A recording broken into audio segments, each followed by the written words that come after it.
through, give all praises, honor, glory to the Most High.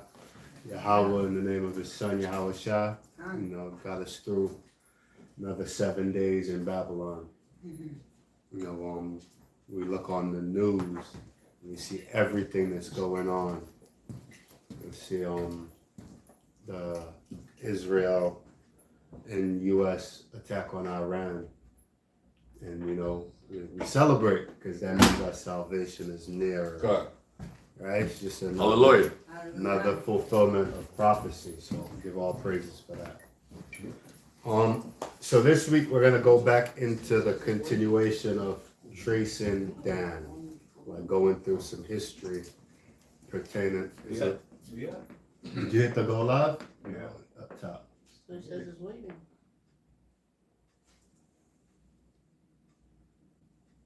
Hit it again. Yep. Go to the bottom there. Yep. Hit it.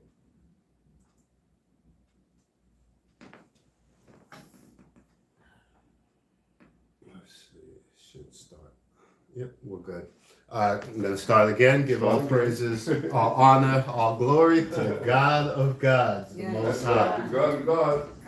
Yahweh, we do so in the name of his only begotten son, Yahweh Shah, right? Give all praises for giving us another week in here and a chance for us to get right with the Most High, to draw nearer to him as these end time prophecies continue to come out, right? So this week we're gonna go back into a few weeks ago we did the Tracing Dan, where we went through some prophecies pertaining to the tribe of Dan, and this week we're gonna continue looking into the history of the tribe of Dan and just seeing what exactly happened with them, right? Now, for us to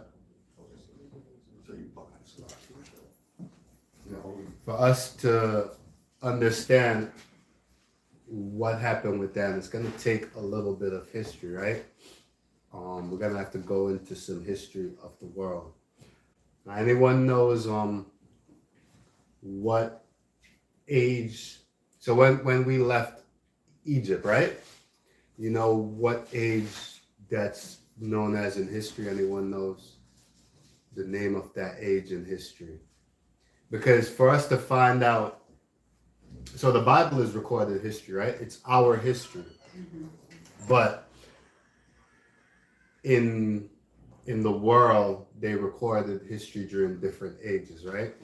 The time of, you could bring up that last one. This one. Yep. Right? The time of the Bible is known as, or the time of the Exodus is known as the Iron Age.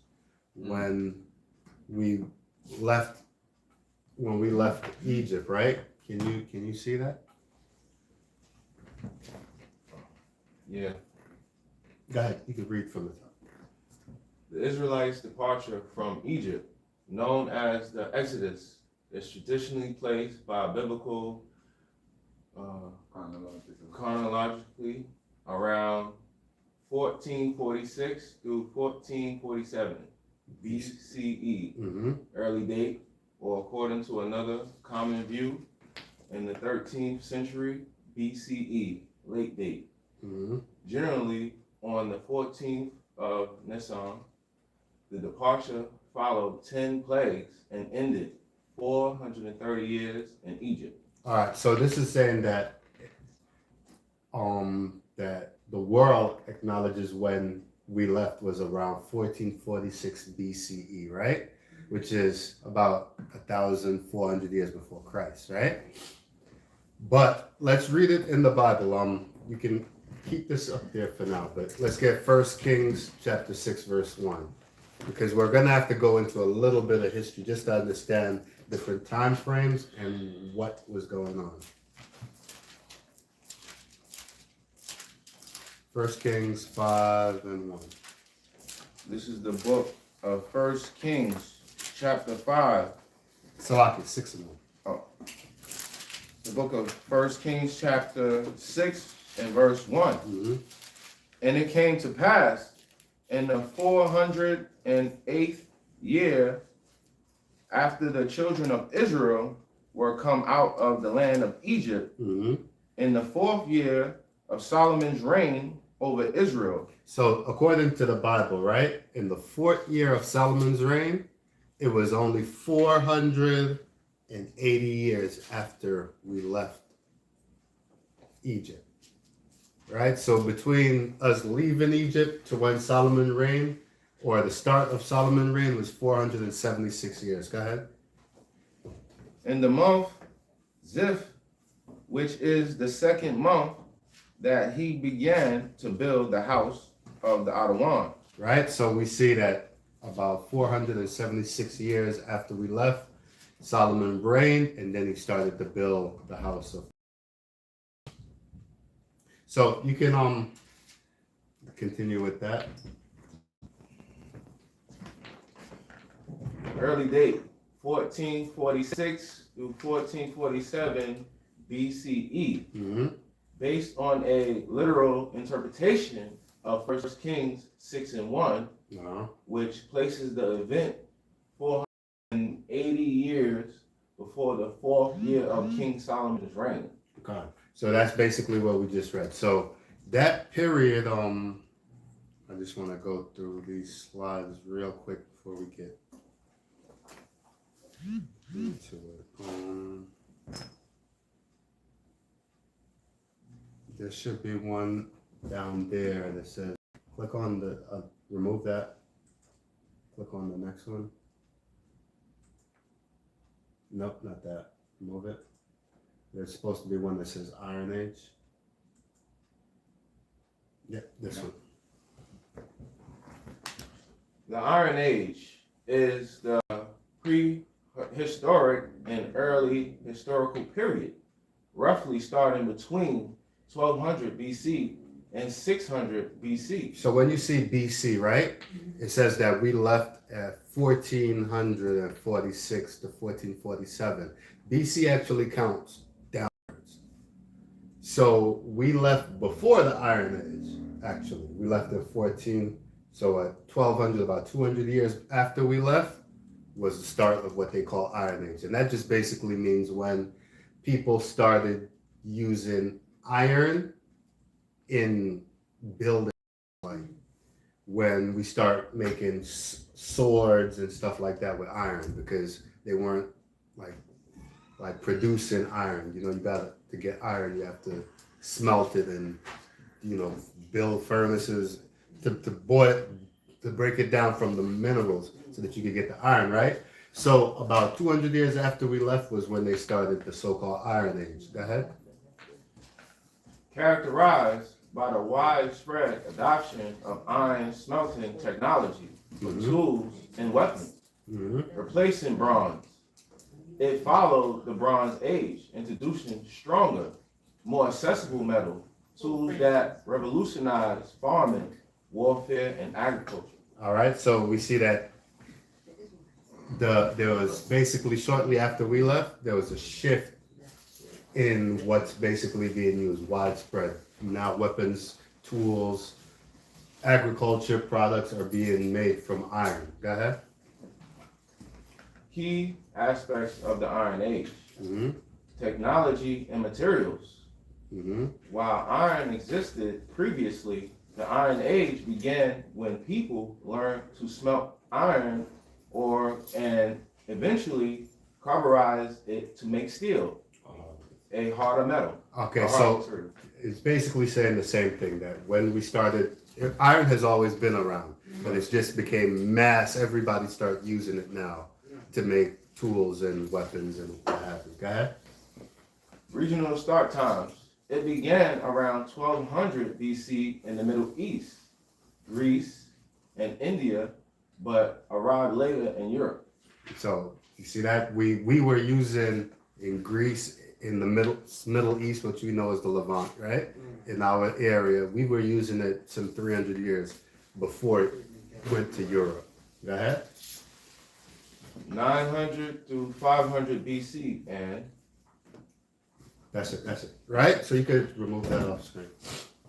So the point that I'm showing is about 200 years after we moved, was when the Iron Age started, right? Now, this is all going to come back in very important because to understand what happened with the tribe of Dan, we have to understand the time frame, right? Now, we're going to go rehash just for people who might not have seen the first lesson. We're just going to rehash real quick, right? Let's go to Joshua 19, verse 40. You want to just rehash real quick.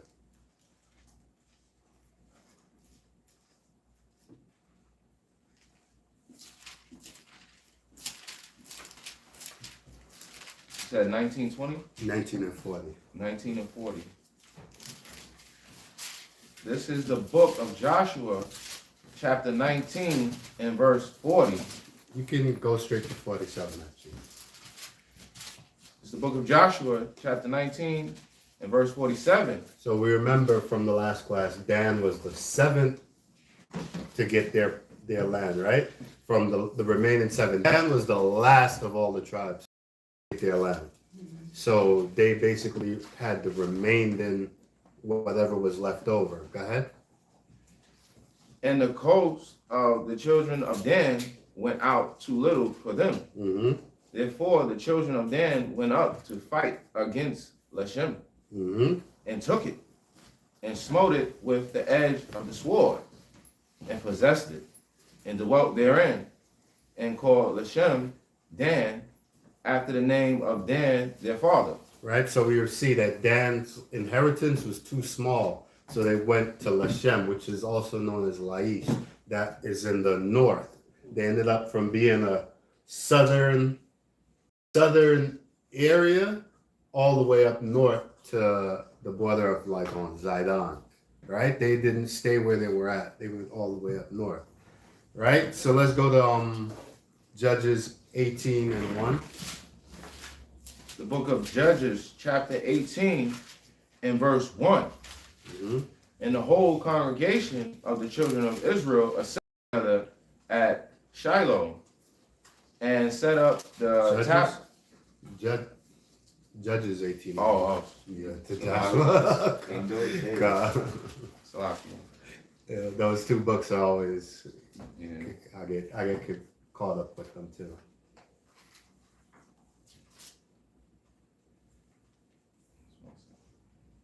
It's the next book after Joshua.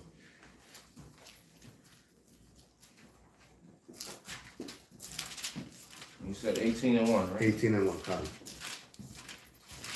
So we're just doing a quick recap of what happened so that we can understand. Go ahead. This is the book of Judges, chapter 18 and verse 1. In those days, there was no king in Israel. And in those days, the tribe of Danites sought them an inheritance to dwell in.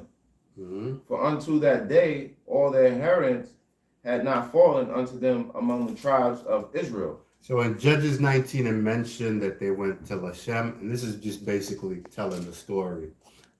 Like in Judges, Joshua was just a summary, and this is going in depth into it, how they went into this land. But let's skip forward. If you didn't see the previous class, I would strongly recommend you watch it just to get the history on Danites, because this is just a continuation of that. But I want certain things we have to understand certain things from before then, right? You could go to verse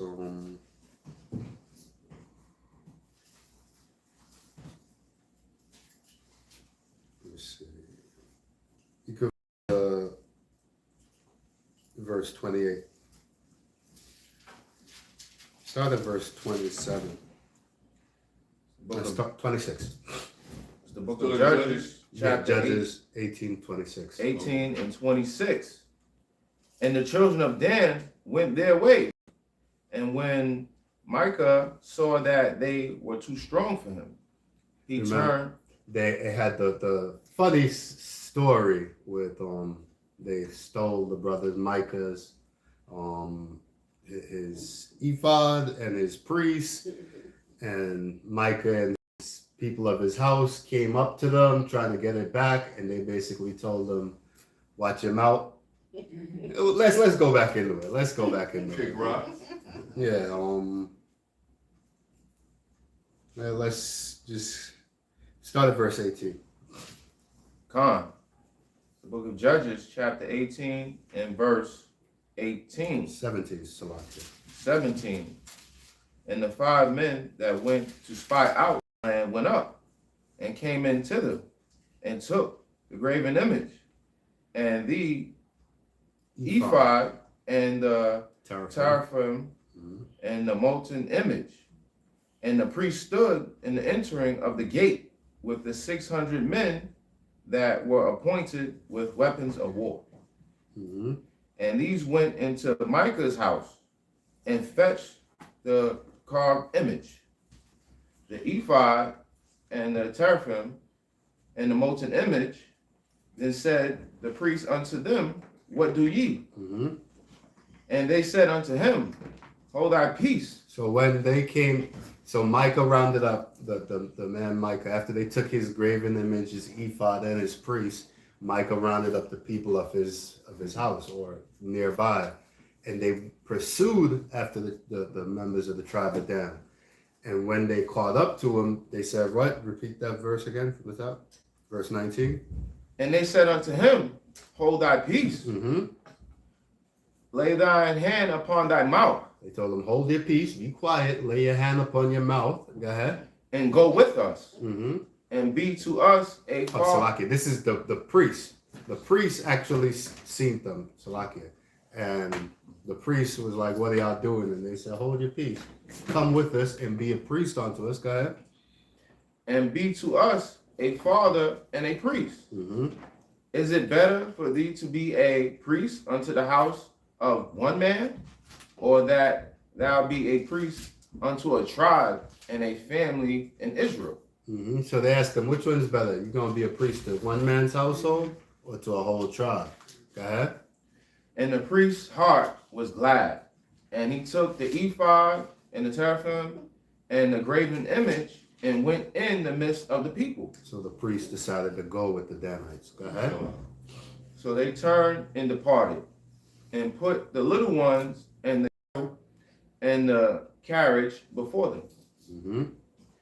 And when they were a good way from the house of Micah, the men that were in the house near to Micah's house were gathered together and overtook the children of Dan. So the men that were near to Micah's house, they decided to band together and let's go chase these Danites because they spoiled Micah's house, right? Go ahead. And they cried unto the children of Dan, and they turned their faces and said unto Micah, "What aileth thee that thou comest with such a company?" Mm-hmm. And he said, "Ye have taken away my gods which I made, and the priests, and ye are gone away. And what have I more? And what is this that ye say unto me? What aileth thee?" So when they came, he like, what was wrong with you? And they said, "You guys robbed everything I got, and you asking me what's wrong with me? What's wrong with you?" Right? Go ahead. And the children of Dan said unto him, "Let not thy voice be heard among us, So he said, "We don't want to hear nothing. Go ahead." lest angry fellows run upon thee, and those lose thy life." It said, "Unless angry fellows run up on you and you lose your life." Go ahead. Straight from the street. You could tell what type of guys Dan were, right? Yeah, hood guys, right? Go ahead. "With the lives of thy household." And not just you lose your life, you lose the life of your household also. We're killing everybody. Go ahead. And the children of Dan went their way. And when Micah saw that they were too strong for him, he turned and went back unto his house. Micah made a good business decision, right? There's no point at this point going on. Like, y'all can have it. Go ahead. And they took the things which Micah had made, and the priests which he had, and came unto Laish, unto a people that were a quiet and secure. So on the last class, I had a bunch of maps up there to show you where Laish was, just to demonstrate the fact that Dan started south in the area of Judah and ended up all the way, they were southeast and ended up in the northwest. So they traveled basically across the whole land. They didn't stay where their lot was. They just kept moving, right? Go ahead. And they smote them with the edge of the sword. And that Laish was at the border of Naphtali and Zidon, right? And they smote them with the edge of the sword. Go ahead. And burnt the city with fire. Mm-hmm. And there was no deliverer because it was far from Zidon. And you know what that's saying is like, it's not like over here in America. You go into somebody's stuff, they call them the cops. It's not going to happen. What they're saying, nobody there to stop them because it was far from like major city. They just saw a land they like and they took it, right? Nobody was there to rise up against them because it was far from, I guess, like their chief cities. Go ahead. And they had no business with any man. And it was in the valley that lieth by Beth Rahab, and they built a city and dwelt therein. Mm-hmm. And they called the name of the city Dan, after the name of Dan their father. Right. So we see they took it and named it after Dan their father. So that's basically the last known area that the tribe of Dan is at in the Bible, right? That they went from southeast to northwest, Zidon, right? Continue. Who was born unto Israel. Mm-hmm. Howbeit, the name of the city was Laish at the first. We can read verse 30. And the children of Dan set up the graven image. Mm-hmm. And Jonathan, the son of Gershom, the son of Manasseh, and his sons were priests to the tribe of Dan until the day of the captivity of the land. Right. So we see that Dan's been off, right? They had a Manassite as their priest. Where's that in the law, right?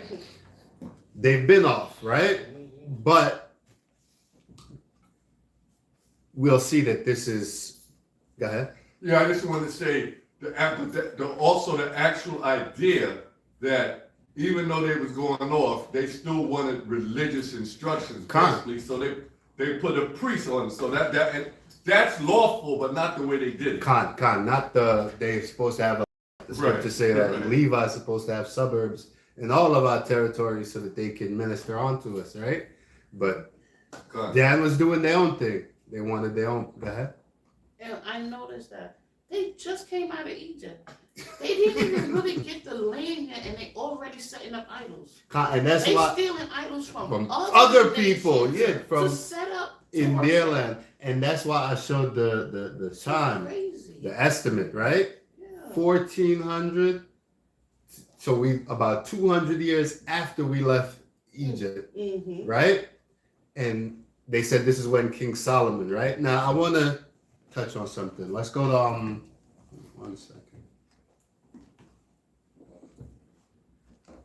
We want to go into this building of the temple because it's going to show us something very important that we didn't realize. Let's go to 1 Kings chapter 5, verse 1.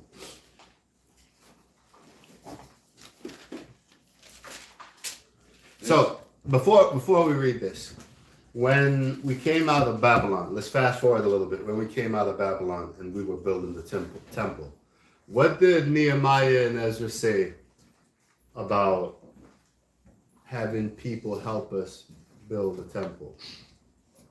He wasn't with it, right? No outsiders. He said, yeah, what have you to do with us or our God, right? Perfect. Let's go 1 Kings 5 and 1. Keep that in mind when we read this. This is the book of 1 Kings, chapter 5 and verse 1.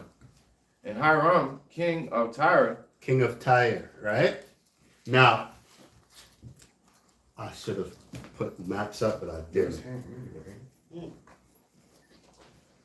I'll show it right here, even though it's not on camera. You can take that down. I'll stick it back up. Break it down.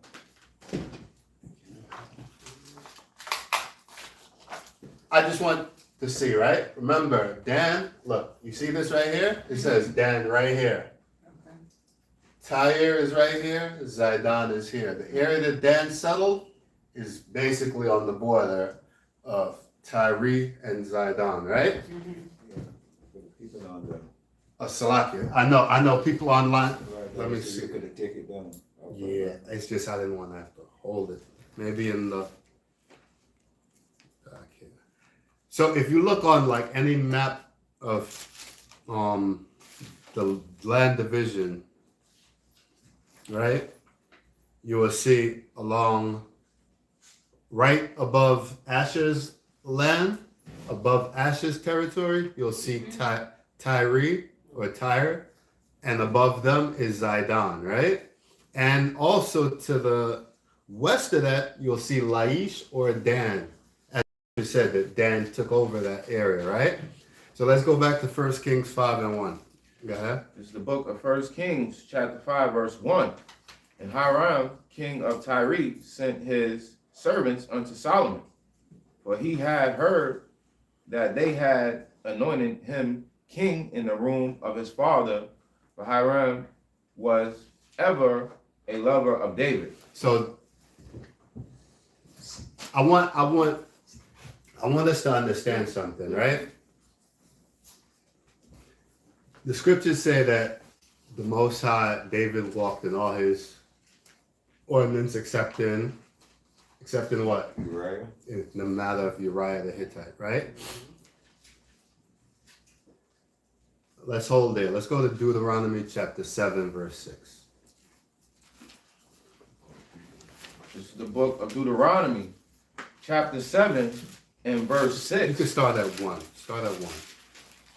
The book of Deuteronomy, chapter 7, and verse 1. Mm-hmm. When the Adawan, by power of Yahweh, shall bring thee into the land whither thou goest to possess it, Mm-hmm. and has cast out many nations before thee, Mm-hmm. and Hittites, and the Girgashites. Gershites, and the Amorites, and the Canaanites, and the Perizzites. Perizzites, and the Hivites, and the Jebusites, 7 nations greater than and mightier than thou. And when the Adawan Yahweh deliver them before thee, they shall smite them and utterly destroy them. Thou shalt make no covenant with them, nor show mercy unto them. Now, we could wait right there. Now, if we go to 1 Kings 5:1, it says that Hiram was the king of Tyre, and he was a lover of David. You know what nation of people Tyre is? But specifically, which son of Ham? Let's go to Genesis chapter 10. Because the point that I'm trying to show is this man, Hiram, could not possibly be a Hamite. He could not possibly be a Canaanite. Even though the scriptures say he's king of Tyre, notice it doesn't say he's from Tyre. It says he's king of the Tyre, right? But let's get Genesis chapter 10 and let's find it. Sometimes, you just go as the Spirit takes you. I didn't even write these down, but start at verse 15. This is the book of Genesis, chapter 10, and verse 15. Mm-hmm. And Canaan begat Zidon, his firstborn, Mm-hmm. and Heth, and the Jebusite, and the Amorite, and the Girgasite, and the Hivite, and the Archite, Mm-hmm. and the Shinite. Sinai. Go ahead, continue. And the I'm Arad, trying to find Tyre Salaki. Because he is in here. Go ahead. and the Aradite, and the Zemarite, and the Hamathite, and afterward the families of the Canaanites spread abroad. Okay. So we see Zidon under we see the Zidon under the sons of Canaan, right? I want to just find something real quick because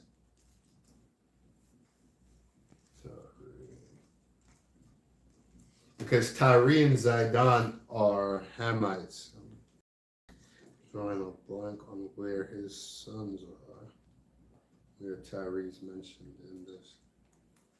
All right, but let's continue. Go back to 1 Kings 5:1. I'll find it and then All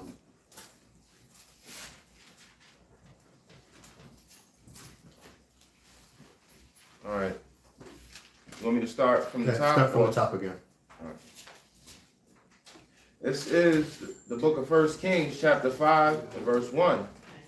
And Hiram, king of Tyre, sent his servants unto Solomon, for he had heard that they had anointed him king in the room of his father. For Hiram was ever a lover of David. So we see he was a lover of David, right? Go ahead. And Solomon sent to Hiram, saying, Let's fast forward. Go to chapter 7, verse 13. So I just want to show Tyre, the king of Tyre. Go ahead. Chapter 7, verse 13. this is the book of 1 Kings, chapter 7, and verse 13. And King Solomon sent and fetched Hiram out of Tyre. Mm-hmm. And he was a widow's son of the tribe of Naphtali. Of what? Naphtali. So the scriptures say even though he's he's the widow's son of the tribe of Naphtali. Go ahead. And his father was a man of Tyre, His father was a man of Tyre, right? Go ahead. a worker in brass. Go ahead. And he was filled with wisdom and understanding and cunning to work all works in brass. Mm-hmm. And he came to King Solomon and wrought all his works. Mhm. For he cast 2 pillars of brass of 18 cubits high apiece, and a line of 12 cubits did compass either. So Tyre was the architect. Well, not the architect. The Most High is the architect. The Most High gave David. Knowledge, yeah. He gave David the blueprint in a vision, and David gave it to Solomon. But say he's the builder, the foreman for the project. And this is where Muslims get their beliefs from. I know you know that. They get their from Hiram. Uh-huh. His name's Hiram Abid. Hiram Abid. So this Not is, just Muslim, the huh? Freemasons. Yeah, them too. Khan. Them too, because they talk about the master builder. Khan. Okay, because all right, I don't know if you added that. I just want to Go ahead. But so the Most High gave David the vision for the plans. David, before he died, gave Solomon the plan. All of this is in 1 Kings. If you read 1 Kings, you will read all of this. And when Solomon went about to build in the temple, he hired Hiram, right? Let's get another example on Hiram. Let's go to just a second. Second Chronicles, chapter 2.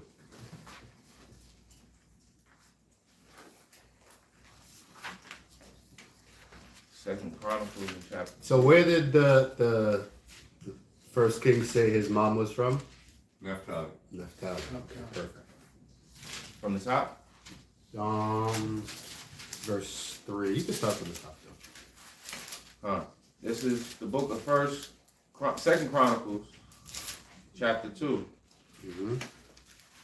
And Solomon determined to build a house for the name of the Adawan Yahweh, and a house for his kingdom. Mm-hmm. And Solomon told out 70,000 men to bear burden, and 80,000 to hew in the mountain, Mm-hmm. and 3,600 to oversee them. So let's modernize what he's saying. It said he told out 10,000 men. That's 7,000 men. 70. No, 1,000. 10,000. That's not 70 men. That's 70,000. Right. 70,000 men Solomon had participate in the building of the temple. Go ahead. And Solomon sent to Huram, the king of Tyre. So you see, one had them Hiram, the next Huram, but it's the same person. This is what you would call a scribal error. Like people, because the Bible was written by us. There's no such thing as a printing press back then. This was literally by hand, right? So stuff happens, right? It's human error, right? But Hiram, the king of Tyre, go ahead.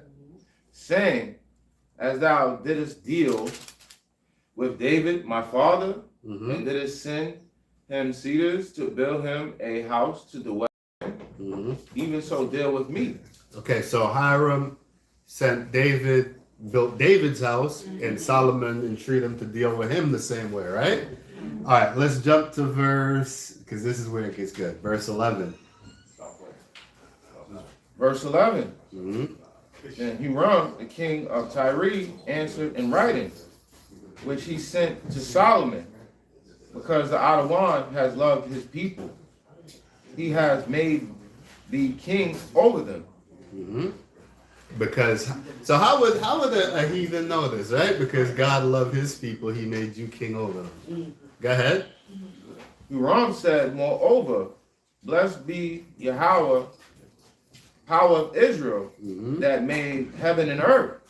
Whoa, why is a non-Israelite praising the Most High? Blessed be Yahweh who made heaven and earth. Go ahead. Who has given to David the king a wise son, endued with prudence and understanding, that might build an house for the Adawan and an house for his kingdom. So Hiram believed in the Most High, right? Obviously, he's bigging up the Most High. He said, because the Most High loved his people, he made you king, and the Most High is the creator of heaven and earth, right? This sounds like somebody who believes in the Most High. Go ahead. And now I have seen a cunning man endued with understanding of Huram, my father's, the son of a woman of the daughter of Dan. Whoa. So we see this, that no matter how you slice it, Hiram has connection with Dan and Naphtali. What's the two up there north where Dan ended up moving up there, and the tribes that are right there, both different scriptures say that he's a descendant from these people. All right? Go ahead. And his father was a man of Tyre. And go ahead. So being a man of Tyre does not mean you're a Hamite, right? It's saying that you live there. And I'll show something too, right? Because remember the initially what I said was the Most High said that David was a man after his own heart, and his only fault was in the matter of Uriah the Hittite, right? We're gonna touch on Uriah the Hittite too, because if David's only sin was in the matter of Uriah the Hittite, we read in Deuteronomy chapter 7, says you shall have no covenant with these Canaanites. But the scriptures say that David dealt with Hiram, right? A man of Tyre. Now let's go to Uriah the Hittite. I want to show something very interesting on Uriah the Hittite. You good for right now? I'll let you know when we. Let's go to 2 Samuel chapter 11, in verse 6. This is the book of 2 Samuel, chapter 11, and verse 6. I want to say something, right? It might seem a little odd. Just because, like, for example, what tribe is Elijah from? Levi. But what does the scripture call Elijah? The Tishbite. What tribe is the Tishbite? It doesn't. There's no. Right? There's no. What happens is the people started taking not the name of where they're from. So when we see ITE, we generally think a descendant of, but it can also mean someone from that land, right? Right. So let's go 2 Samuel 11.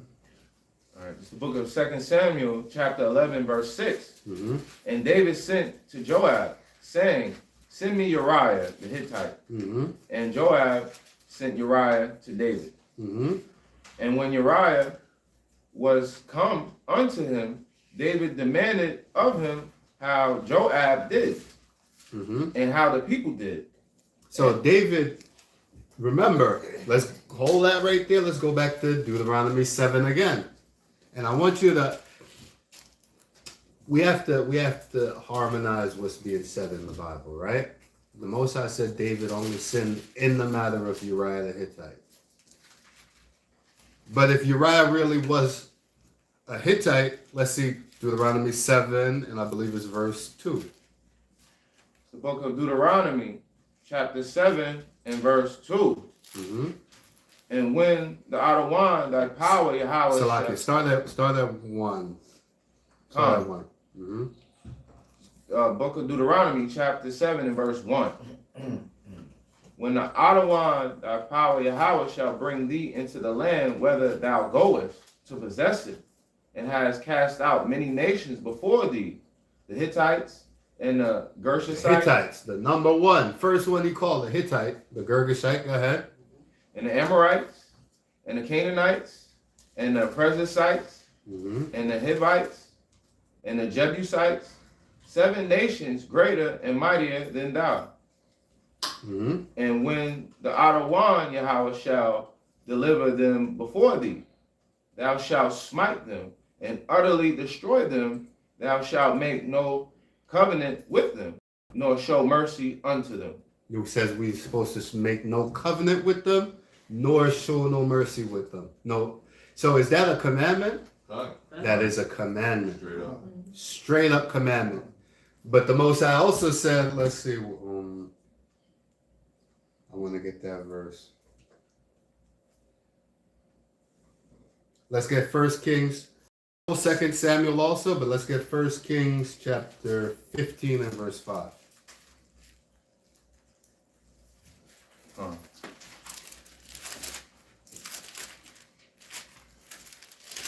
You said 1 Kings chapter 15 Mm-hmm. and verse 5. Mm-hmm. It's the book of 1 Kings chapter 15 and verse 5. Because David did that which was right in the eyes of the Adawan, and turned not aside from anything that he commanded him. Ooh, so David did what was right in the eyes of the Most High and turned not from anything that he commanded. Go ahead. All the days of his life, save only in the matter of Uriah the Hittite. So the only thing that David didn't do that was commanded of him was in the matter of Uriah the Hittite. And we know in this case he's talking about Bathsheba, about having the man killed and taking his wife. Go ahead. And it was war between Rehoboam and All Jeroboam. right, so let's go back to 1 Samuel, 2 Can I say Samuel. something real quick? Go ahead. Like when you read that, and you said the matter of Uriah the Hittite, right? Mhm. Now he didn't do no. Remember, he sent him to war to die. That what he didn't go against the commandment with that. Like you Yeah. said, he went against it when he dealt with His wife. Yeah. his wife, because what he did, it wasn't a commandment that you couldn't send a man to war. Of course. So Of that- course, so it's just saying the- Uriah because of His wife, That's- yeah, because right, of how he dealt with Uriah, Yeah. so that he would die, so right. that he doesn't have to face everybody about dealing with a man's wife. Right, that's a lie. Exactly. But let's go back to 2 Solomon 11, and you could go back to verse 7. Second Kings? 2 Samuel, Oh, second. Okay. 2 Samuel 11, verse 7. This is the book of 2 Samuel, chapter 11 and verse 7. And when Uriah was come unto him, David demanded of him how Joab did, Mm-hmm. and how the people did, and how the war prospered. Mm-hmm. And David said to Uriah, Go down to thy house and wash thy feet. Mm-hmm. And Uriah departed out of the king's house. And there followed him a mess of meat, for the king. So let's take it at face value what it's saying. Uriah is a Hittite, right? Mhm. David, he came back. David prepared a mess of meat, a feast for him, right? He gave him a whole bunch of stuff. He brought him to the castle, asked him how the war is going. Go ahead. But Uriah slept at the door of the king's house with all the servants of his lord, Mm-hmm. and went not down to his house. Mm-hmm. And when they had told David, saying Uriah went not down unto his house, David said unto Uriah, Comest thou not far from, Comest thou Yeah. not from thy journey? Salakia, from thy journey, when then didst thou not go down unto thine house? So David is amazed, like, man, didn't you just come from a long mission? Why you ain't go to your house? Right? Go ahead. Yeah, but David trying to set him up. You know, David got game. You know, like, go ahead. I could slide. Like, hey, he went to, you know, so she pregnant. Right. You know what happened, right? Go ahead. And Uriah said unto David, The ark, and Israel and Judah abide in the tents. It says the ark and Israel and Judah remain in tents. Go ahead. And my lord Joab, Joab, because Joab was. We'll get to it. Go ahead. and the servants of my lord Mm-hmm. are encamped in the open fields. Mm-hmm. Shall I then go into mine house to eat and to drink and to lie with my wife? Mm-hmm. As thou livest, and as thy soul liveth, I will not do this thing. Right? So this is, we're operating as face value. This is one dedicated That's what I was Canaanite, going to say. right? This is one dedicated Canaanite because he's the ark, Israel and Judah's there. He ain't worried about what the Canaanites are doing. He's worried about what's going on with us, right? And he said, by my soul, what is it? Where is it? That's the end of 11. Yeah, Khan. It says, as thou livest, and as thy soul liveth, I will do this thing. He put an oath on it. Like, Yeah. I refuse to go to my wife. This is not the time to be dealing with my wife right now. We at war. Now tell me the Most High not off the hook. Khan. Most High set that whole thing up. Khan. Go ahead. Let's continue. Grace his spirit. And David said unto Uriah, One side note for a second. Anybody know what tribe Bathsheba's from? No, I don't know. She is Judah. Okay. Bathsheba is Judah. Bathsheba is the daughter of Ahithophel. Right. Right. And basically, she would have to be from the tribe of Judah because eventually Yahushua came through that line Khan. on both sides of the Come. royal family. So Right, Con, that's my bad. let's hold it right there and let's go back to Deuteronomy chapter 7 again, because we have to understand David did not go against anything the Most High commanded. Let's continue reading. Start at verse 3 in Deuteronomy chapter 7. the book of Deuteronomy, chapter 7 and verse 3. Mm-hmm. Neither shalt thou make marriages with them. So how are we giving Uriah a Judite woman? That is against the law. Right? Because the law says the first name in that list of nations is Hittite. And it says you can't make marriages with them. But you're right. But Bathsheba, who is a Judite woman, is married to a Hittite. That is against the law, right? But the scriptures say David didn't break no law against them, except that matter of Uriah the Hittite. Adultery, except the matter of adultery. So now let's go back to first, where we at? Second Solomon. Second Samuel, Salakia. All right. Where we at? 11? Did we pass 11 yet? No. Yeah, that was 11. Yeah. All right. So now I want to show something also. To kind of, I'll spell it out. My position is Uriah couldn't have been a Hittite. Uriah was called a Hittite because he lived in the area of, right? Let's go. Because 1 Kings chapter, let's see. 2 Samuel chapter 2, verse 8. 2 Samuel chapter 2, verse 8. But Abner, the son of Ner, captain of Saul's host, took Ishbosheth, the son of Saul. Wait, Salakia, give me 1 second. Where we at? So, this is 2 Samuel, Salakia, I read that. 2 Samuel 23, verse 8, Salakia. 2 Samuel 23. I want to show, so this is the listing of David's mighty men. We know David had his mighty men, right?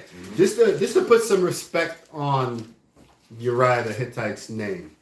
This was not some soldier, just some castaway person, right? This was not just some little run-of-the-mill person, right? 2 Samuel 23, verse 8. This is the book of 2 Samuel, chapter 23, and verse 8. These be the names of the mighty men whom David had. The Tachmonite, that sat in the seat, chief among the captains. And the same was... What tribe is a Tachmonite? It doesn't matter.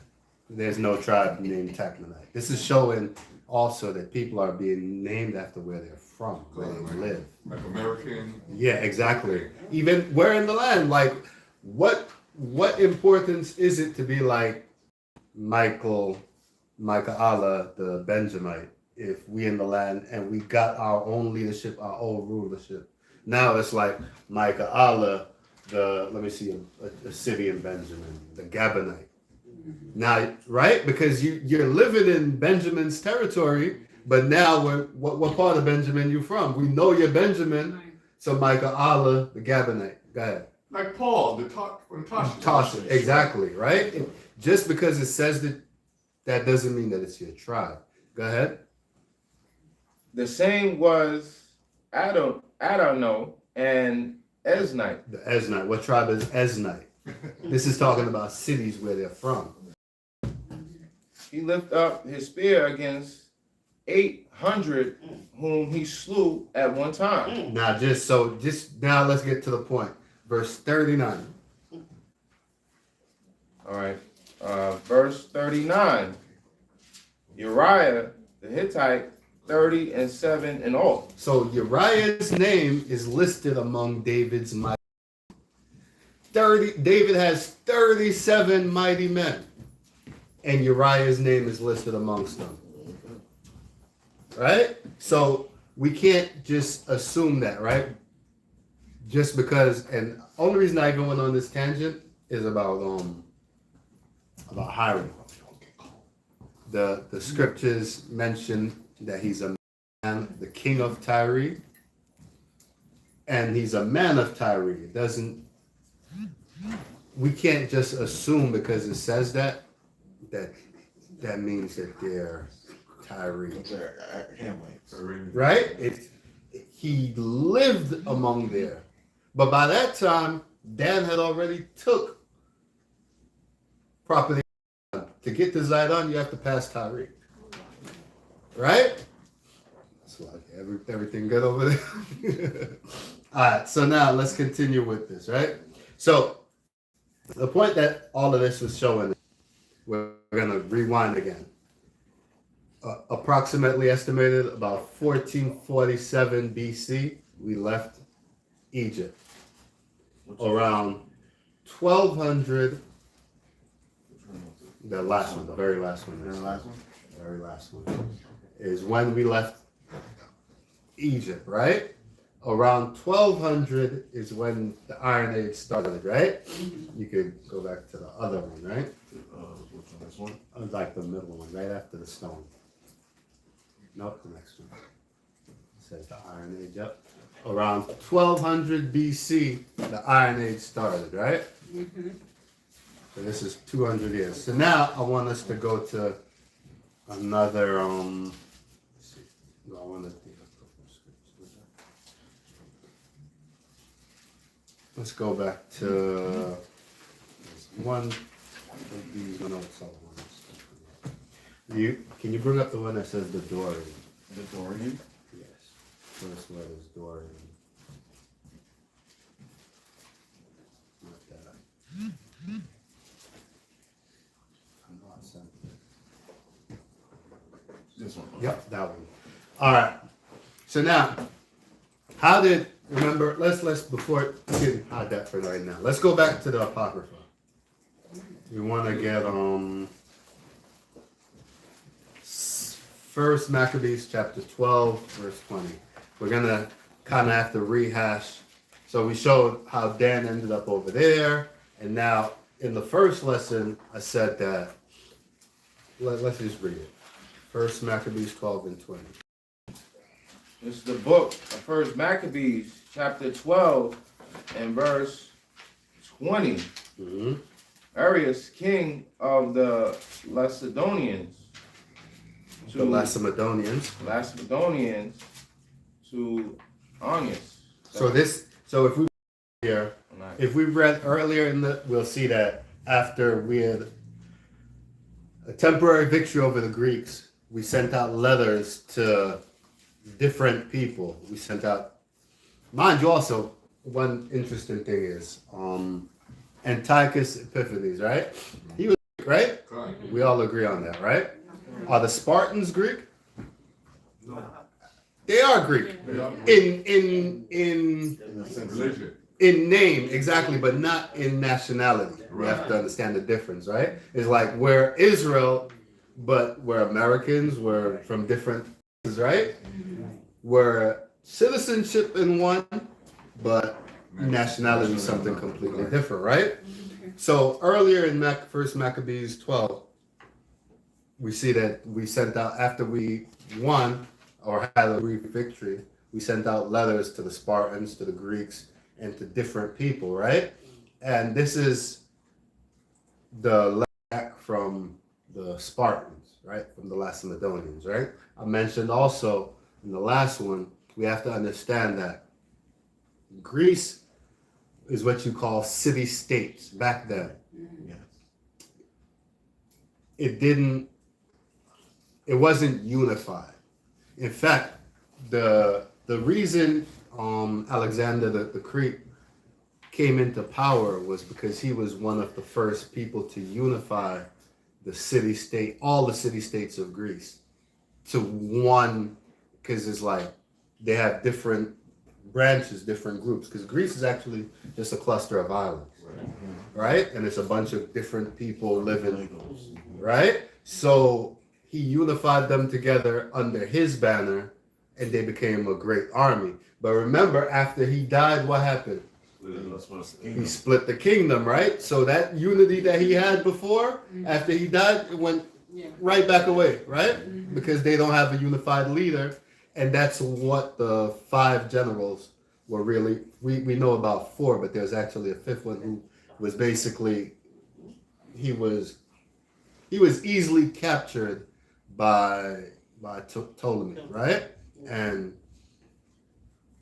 they were basically fighting over power.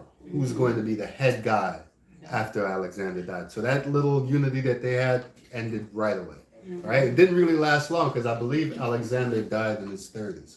He was not an old man at all. Like he died very young. His rulership was very short. 12 years. 12 years, exactly, right? But what a time for him, because he expanded the Greek territory.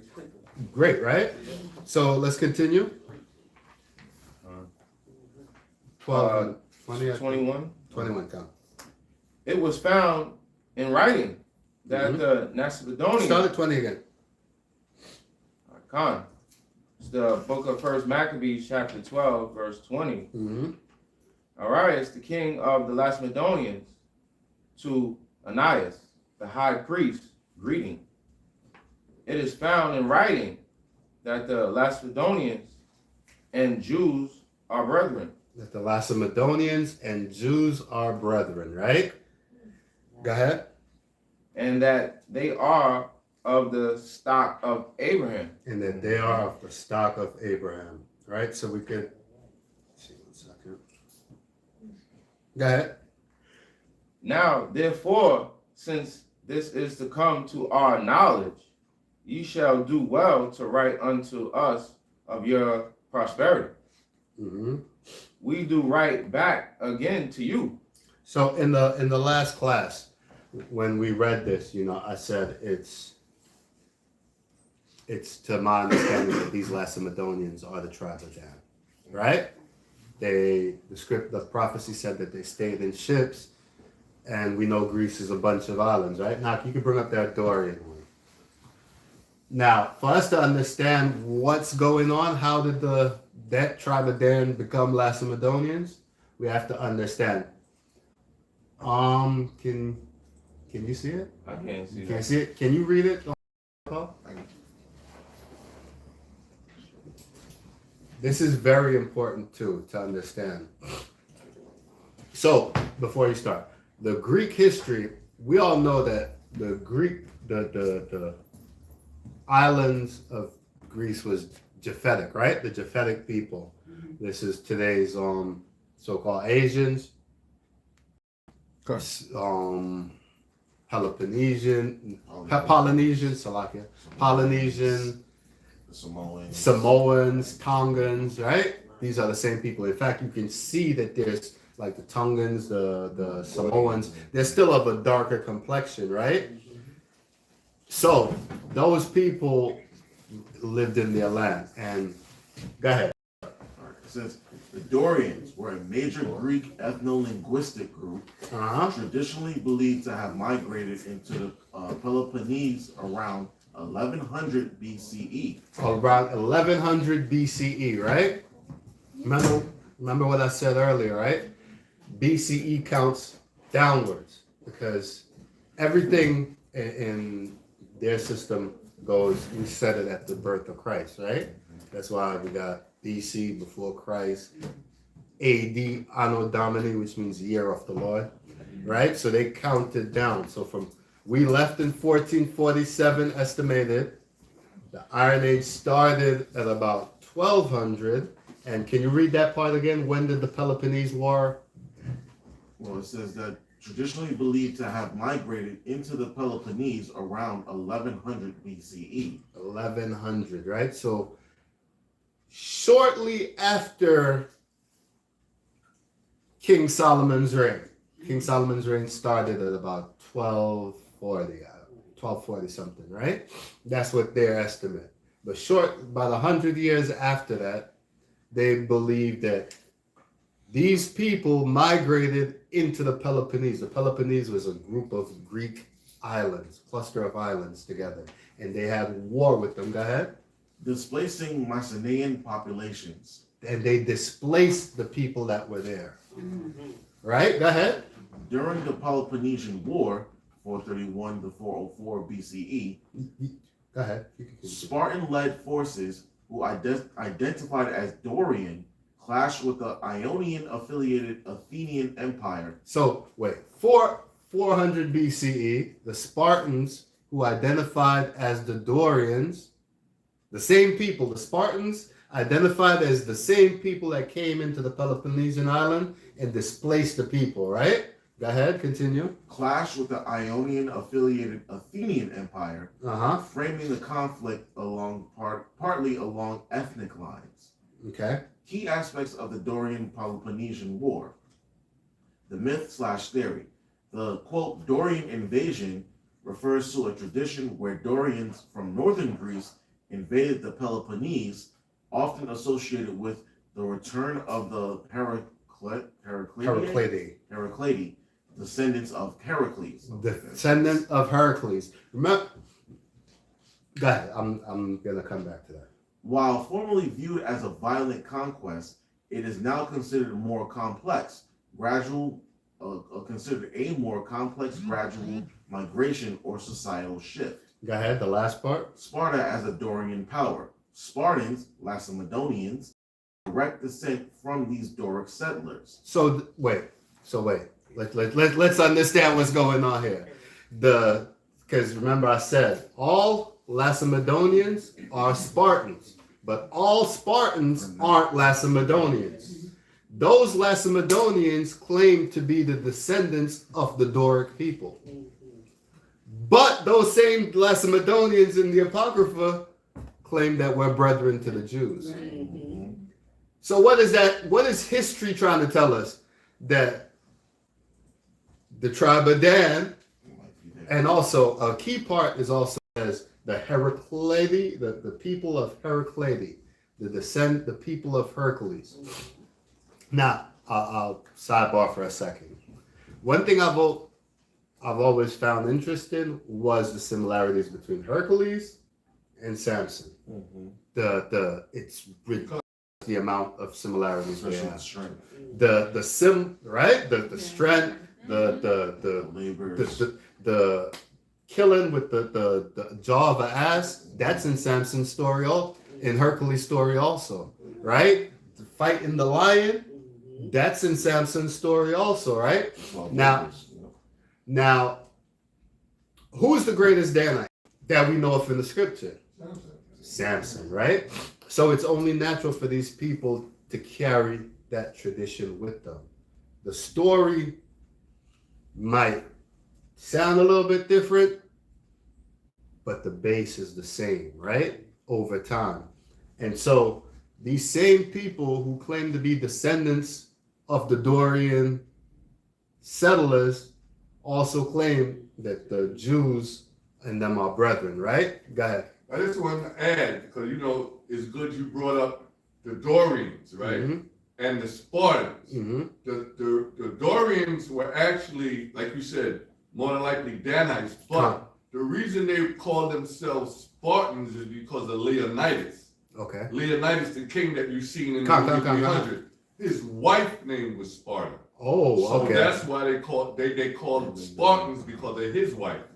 But again, we have to, like I said, the Lacedaemonians, Sparta, like you said, Leonidas, under his banner, everybody that lived there were Spartans under his rule. But the Lacedaemonians kept themselves distinct from that. Like, yeah, we're Spartans, but we're Lacedaemonians. We know that we are not you. You understand that? All Lacedaemonians are Spartans, but all Spartans are not Lacedaemonians.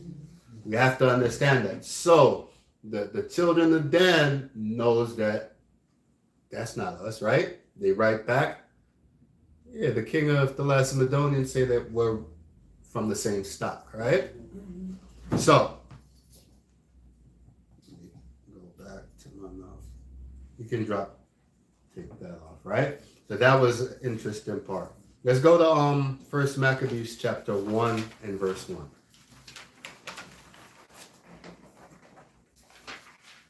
And I want to show something too about, because a lot of this lesson has to do with Greek history. A lot of it has to do with Greek history. In fact, I said, this is a spirit. The Most High, the brother from Ram Gadal, Panah, he literally just made a video, I believe last week, where he's talking about Israelite influence on Greece, like I'll give you an example. The Epicureans. In the book of Acts, Paul writes about Epicureans and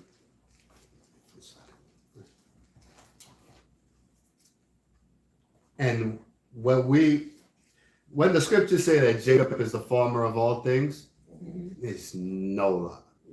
There's no lie told there. Because the Stoics and Epicureans, that's what he's talking about. Let me get it. I'll get it. We're gonna go through the sides 1 second.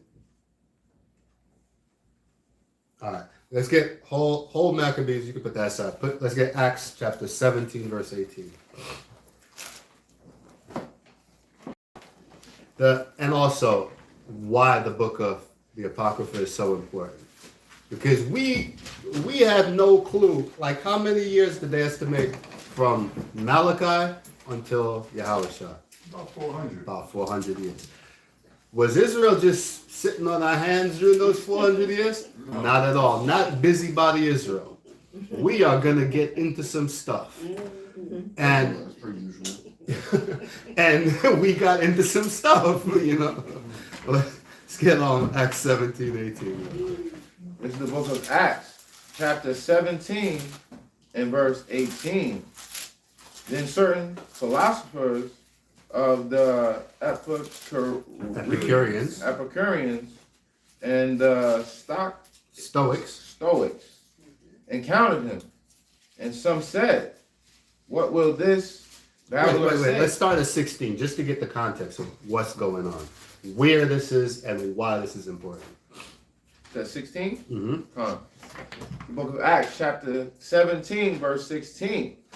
Now while Paul waited for them at Athens, his spirit was stirred in him when he saw the city wholly given to idolatry. So Paul waiting for Barnabas and Silas, I believe it is, and Timothy. Go ahead. So he's waiting for them in Athens, and he see in Athens the whole city's into idolatry.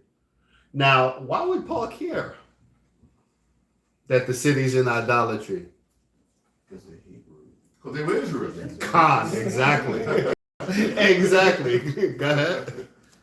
Therefore disputed he in the synagogue with the Jews There you go. and with the devout persons, and in the market daily with them that met with him. Mm-hmm. Then certain philosophers of the Epicureans and the Stoics encountered him Mm-hmm. and said, what will this babbler say? Mm-hmm. Others a quick. The difference between the Stoics and Epicureans. The Epicureans believed that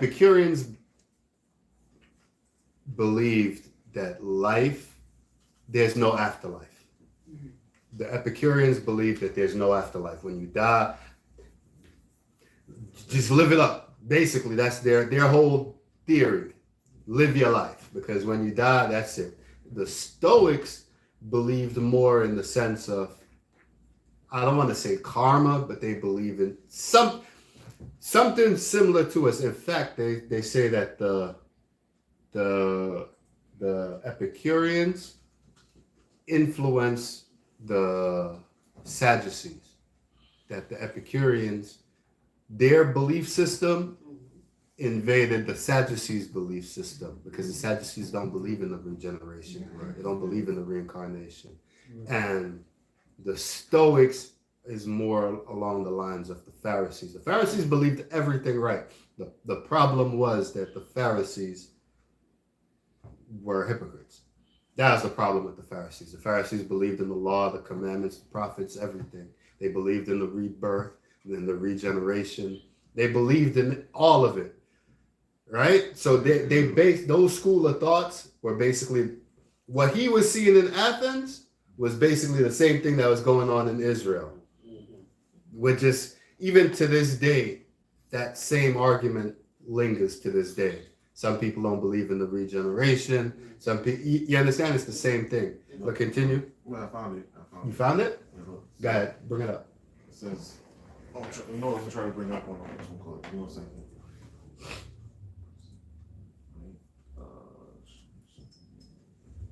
Right, the scriptures say that, you know, we're not supposed to be ignorant of anything, great or small, right? And so, you know, this isn't my information. I found this out from the brother watching his class recently, and I'm like, it's very good to know who these Epicureans and Stoics are. But go ahead.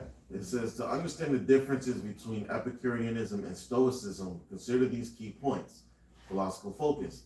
Epicureanism emphasizes the pursuit of pleasure and avoidance of pain, while Stoicism advocates for virtue and self-control. Nature of happiness. Epicureans believe happiness comes from simple pleasures and friendships. Stoics find happiness in living in accordance with nature and reason. View on emotions. Epicureans embrace emotions as part of life. Stoics strive to manage and minimize emotional disturbances. Attitude towards fate, and I think this is what you was trying to get to. Epicureans accept fate but focus on maximizing enjoyment. Stoics accept fate as part of a rational universe and emphasize resilience. Right? So, like, how should I say? Endure. It's more in line with Stoicism, right? Right. Not saying that it's 100% right, because we have to understand that we are at the root of this. Epicureans, the founder of these things, you can trace back to Hellenized Jews, literally, right? Yeah. And that's where the base of it is, that they the basis of the foundation of their viewpoint is based on our understanding of scripture. One is, like the scriptures say in, I believe it's Ecclesiastes, that to live, enjoy your life, but know that in everything, what it says about enjoy your life when you're young, but know that all things will be brought into question, right? So Epicureans kind of hold on to that. Like, enjoy your life, live your life, seek pleasure. YOLO, you only live once. You only live once, while the Stoics, right? But all of this is, at the base of it, is us. We are the philosophers. I don't want to go off on a tangent, man, but the so-called white men ain't invent nothing. No. Nothing at all. Even Greek philosophy that they harp up about, they learned from us. Because those are the two major school of thought in philosophy. Go ahead. Yeah, and the major one that they go is Socrates. And Socrates. Socrates was a brother all day. Exactly. So let's continue with that. Let's finish up that verse and then we go back home. Want me to stop on top of 18? Which one did we do? 17 and 18? 17, come. Start from 17? 17, yeah. All right, come. This is the book of Acts, chapter 17 and verse 17. Therefore dispute he in the synagogue with the Jews and with the devout persons, and in the market daily with them that met with him. The certain philosophers of the Epicureans and the Stoics encountered him and some said, what will this babbler say? Others some, he seemeth to be a setter forth of strange gods, because he preached unto them Yahushua and the resurrection. See, so some of them don't believe in the resurrection. They're like, what strange God you setting up before us, right? But, so we have, now let's go back to First Maccabees 1:1. Because to understand Greek, we have to understand, like, we just read the Apocrypha and think, oh, well, you know, they took over us. But the scriptures say that Jacob and Esau, one is going to be stronger than the other, right? Now, they think, you know, I remember I had an argument with somebody before about hip-hop. We was arguing about culture. I said hip-hop is black culture. They said hip-hop is American culture. And it's not wrong either way, right? Because why? Because black people, whatever culture we put forth is going to be the dominant culture. You understand? So when we see Greek philosophy and all of that, we see in the Maccabees that we became subject to the Greeks, but we have to understand that we wasn't just some helpless people also. The strength and force of our spirit dominates. You understand? Like, yeah, we subject now to the Greeks, but guess what? The Greeks are going to start trying to emulate us. We see it to this day. Everybody in America is a quote unquote Christian nation. Every president swearing on our book. You understand? Like the force of our spirit is just stronger than theirs, you know? Right? So let's go on First Maccabees 1:1. This is the book of First Maccabees, chapter 1 and verse 1. And it happened after that Alexander, son of Philip, and the Macedonian who came out of the land of Chittim, and smitten Darius, king of the Persians and Medes, that he reigned in his stead, the first over Greece. The first over Greece, right? He unified Greece. It says he was Alexander, the son of Philip, the Macedonian, who came out of the land of Chittim. It didn't say that he's a Chittimite, because he came out of the land of Chittim. Understand that that's location, not descendancy. Right? Go ahead. And made many wars, and won many strongholds, and slew the kings of the earth, and went through to the ends of the earth, and took spoils of many nations, insomuch that the earth was quiet before him. Whereupon he was exalted, and his heart was lifted up, and he gathered a mighty strong host, and ruled over countries and nations and kings, who became tributaries unto him. So see, like when people say about critique the Bible, right? Like the Bible just tells the truth. But they have to understand that it's not from a universal perspective. It's from an Israelite perspective. We are the writers of the Bible. Even in books like this where it's just writing history. We're telling you, hey, we give Alexander his props. Like Alexander ruled many nations over kings and everything like that, right? So we all know Alex, and we gave his background. He's a Macedonian. He came out the land of Chittim, right? Now, if you look in the Greek history, all of this is mentioned. I believe the same that same one I had about the Dorian invasion. It also mentioned that during their wars about the Spartans and all these different people that were fighting for position during that war, right? Let's continue though. And after these things, he fell sick and perceived that he should die. Wherefore he called his servants, such as were honorable and had been brought up with him from his youth, and parted his kingdom among them while he was yet alive. So Alexander reigned 12 years. That's very good memory, Labron, because I couldn't remember the exact number. But 12 years, that's it. So obviously he had more before when he rose to power, because he was killing all of the Greek. Oh, you the head of this city state? Come under me or die. You understand? So, but once he unified them, 12 years is all it takes for him to go all the way into Egypt, into the Levant, even parts of some of like Babylon, right? Even as far as Babylon. Go ahead. And then died. And the servants bare rule, everyone in his place. And after his death, they all put crowns upon themselves. So did their sons after them many years. And evils were multiplied in the earth. Right. So it mentions about his friends. He became rulers, and they put crowns on their head, and that's where we get the 4 ruling kingdoms from Greece, right? But now I want to go into something too. Let's go into this Agagite. Let's go to staying in the Apocrypha, Visions of Esther, chapter 7 and verse 10.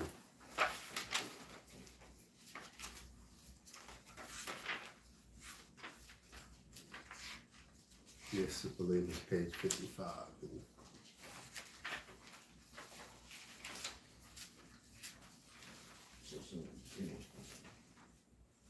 So, You got it? yeah. You said start from where? I thought it said chapter 7 last time. Give me 1 second.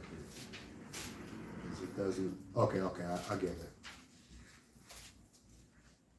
Because it doesn't say it. I was reading it, doing it out of.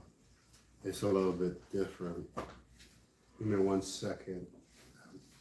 It says differently in your apocrypha? Yeah, it's the numbering of the chapters are slightly different.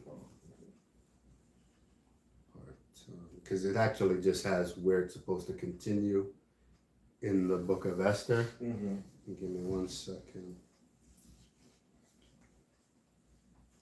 This is more.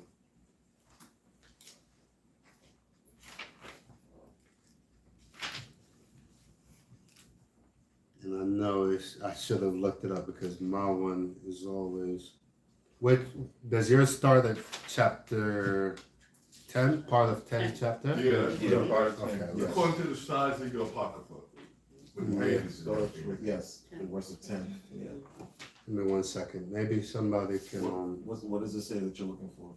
I'm looking for Agag the Macedonian.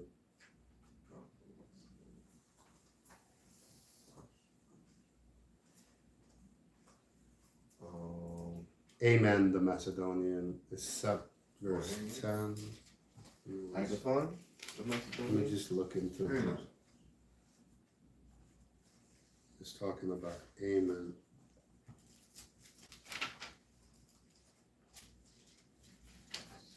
Would you make it 12 and 6? Okay. Yes, it might be. Because it's the very last chapter in the book. 16, I got 16:10. Hold on. 16. Amen? Yep. Yes, 16 and 10. I don't know why the Bible app I use says chapter 7, but I guess it doesn't. It just has it as its own book instead of continuation of what's his name. So you can start at 16 verse 10. This is the book of Esther, chapter 16 and verse 10. Mm-hmm. For Ammon, a Macedonian, Macedonian. Macedonian, the son of Amadatha. Amathatha, being indeed a stranger from the Persian blood, Mm-hmm. and far distant from our goodness, and as a stranger received of us. Mm-hmm. So he's saying Aman is a Macedonian, right? Haman. This Aman is Haman from the story of Esther, right? Go ahead. Had so far forth obtained the favor that we show toward every nation, as that he was called our father, Mm-hmm. and was continually honored of all men, as the next person unto the king. So he was so favored in the Persian Empire that he was next to the king, like he had a high position. Go ahead. But he, not bearing his great dignity, went about to deprive us of our kingdom and life, Mm-hmm. having by manifold and cunning, In the spirit too, because this coming week is correct, so go ahead. having by manifold and cunning deceits sought of us the destruction as well of Mardochus. Maridochus. You know who that is? That is what's Esther's uncle name? Mordecai. Mordecai. Exactly. So the thing is with the Apocrypha, It's written in Greek. is written in Greek and Latin, so a lot of times you'll see names slightly different because of the pen it was written in. Go ahead. Who saved our life Mm-hmm. and continually procured our good, as also of blameless Esther, The scripture called Esther blameless. All praises, right? Go ahead. partaker of our kingdom with their whole nation, Mm-hmm. For by these means he thought, finding us destitute of friends, to have translated the kingdom of Persians to the Macedonians. So you see that? He planned on usurping authority from the Persians, right? The Greeks, they planned it. You know, it didn't come from Haman, but it came a couple of years later under Alexander, right? He was a plant. Yeah, exactly. He was a plant, like LeBron said. He was there to take the kingdom, and us Israelites, a southern kingdom, we was in the way. Mordecai was in the way, and he had to get rid of them. You know, go ahead. But we find that the Jews, in this wicked rest, has delivered to utter destruction, are no evildoers, but live by most just laws. It says that the Jews are not evildoers, but we live by the most just laws. Go ahead. And that day they be children of the Most High and Most Mighty, living power Yahweh. So who's the children of God? The children of We are, right? It says that the Jews, we are the children of the living God, right? So when people, who's the children of God? Everybody? Nah, they didn't say everybody. The Jews are the children of God. Go ahead.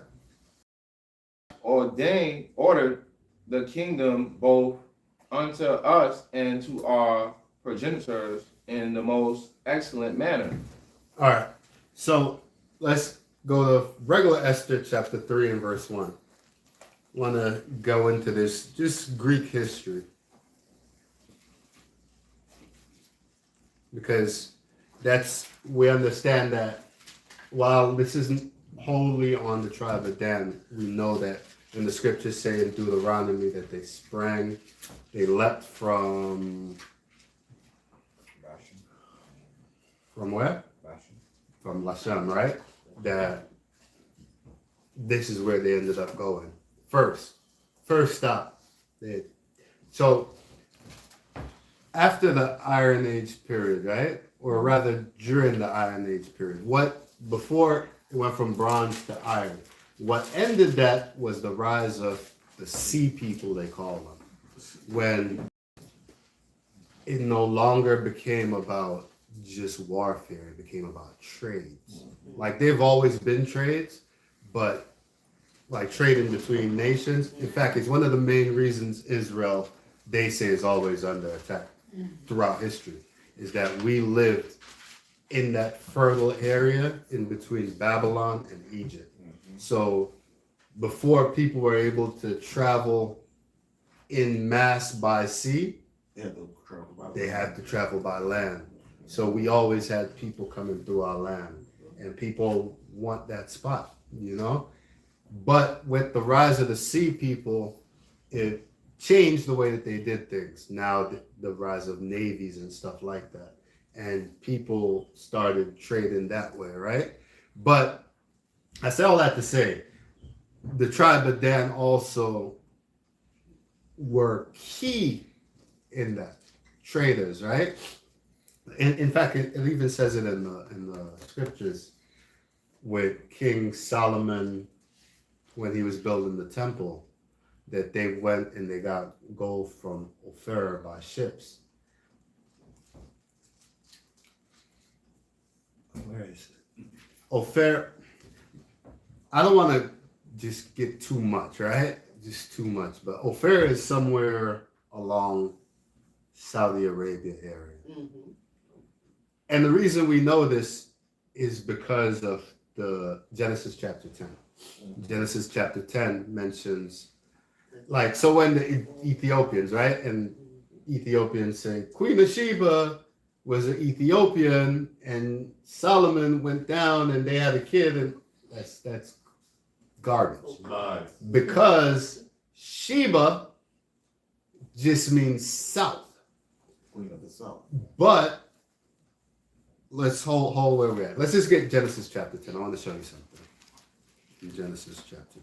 Because the places. I say something too? Got it. And Sheba was also married. Wow. She was married. Okay. Yeah, she was. So the thing is that it mentions where they got the gold from, and the areas that they got the gold from are all together in Genesis 10. Let me see. Using Yahusha said Queen of the South. The queen of the south. That's literally all Sheba means is south. You can start at Genesis chapter 10 and verse 25. Let's see if these are Hamitic people, because Ethiopians are Hamites, right?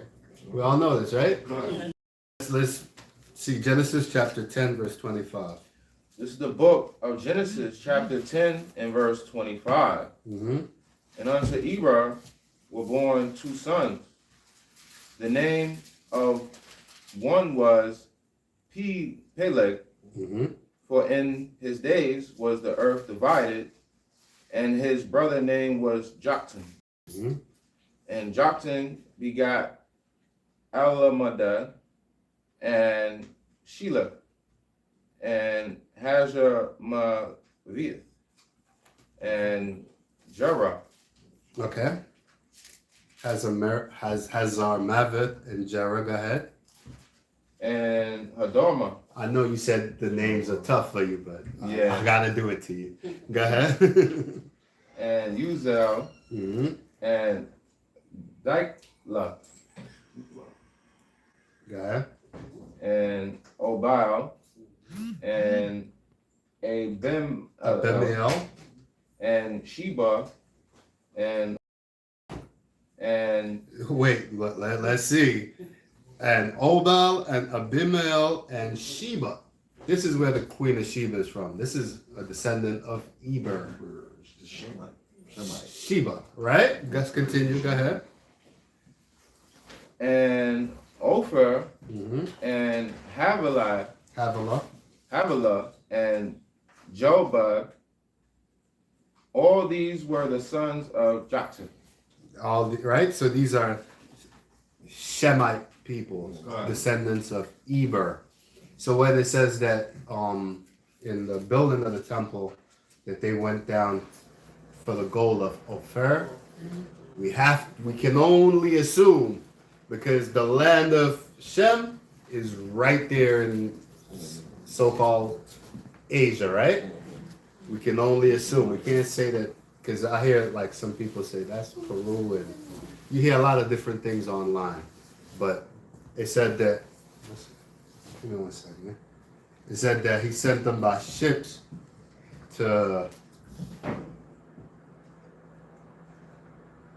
let's get 1 Kings chapter 9 verse 27. So at 26. 9 and 26.